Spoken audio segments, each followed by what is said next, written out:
I'm just sitting here with Brenton Driscoll, who's the Ed Fac. Hi, Brenton.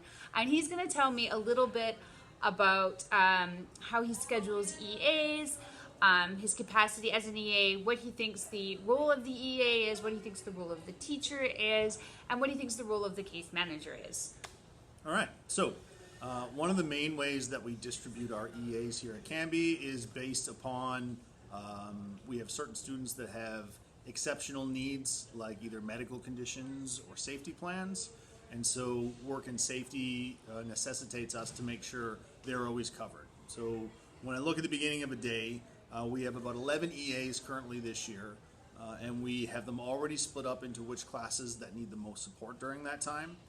So we start with a base schedule and then adjust things depending on if there's EA absences and we didn't get someone to cover, or we do have someone who can cover, except they may not have the training required to work with certain students, so we have to make sure we get the correctly trained personnel in with those students. So sometimes I have to switch things around that way.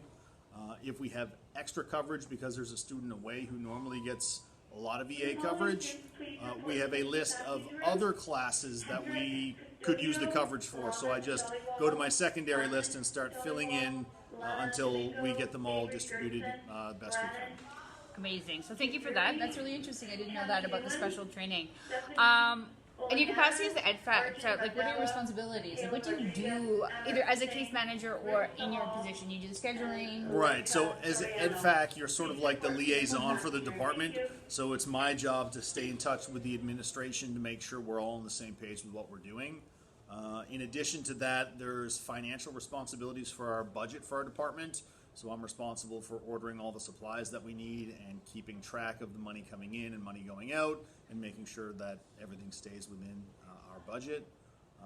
In addition to that, we have a meeting every month where we get together with the other Ed Facs from the other departments, and that way we sort of have some cross-curricular goals at the school. We discuss how we're going to implement those, and we make sure that everybody's on the same page as far as the organization for the upcoming month. Perfect. Thank you so much. And then just sort of like last question is, like, Brenton, what do you think the role, this is a two-part question, what do you think the role of the EA is, and what do you think the role of the teacher is? Well, they're both really fundamental parts of the learning team, as we call it. So the students part of the learning team, parents are part of the learning team, counselors, administration, classroom teachers, and EAs. When you're looking at it from the eyes of an EA, the EA is kind of like our front line. They're the people that are neck deep in it every single day. They very quickly see the kinds of strengths and stretches that their students have, and that allows them to sort of take what the teacher is presenting to a larger group and maybe present it in a way that allows that student to have the best chance of understanding it. The teacher obviously is the one who's running the lesson and setting up the shape of the day.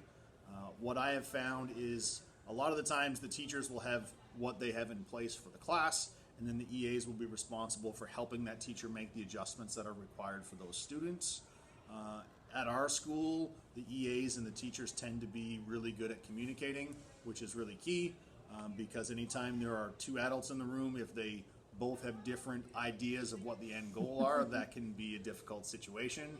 So the good part is here there's a lot of communication between both sets, and it reduces a lot of those problems. Perfect. And then last, and especially in this idea of like the learning services or learning resource department, what do you think the role of the teacher is? So the teacher, yeah, like so what is our responsibility to students with exceptionalities? Sure. So usually at the start of the year, you'll have the heads up for which students might have an IEP.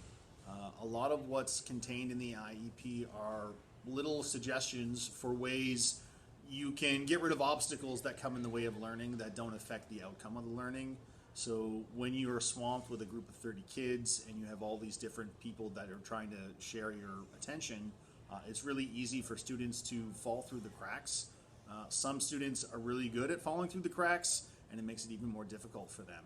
So part of the learning resource teacher and the classroom teacher, they need to be able to communicate which students need which adaptations. Generally speaking, they're usually all good adaptations for learning.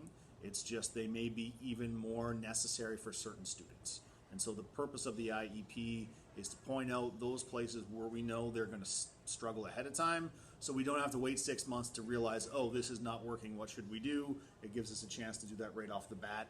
And then as long as everybody's on the same page with that, then things are okay.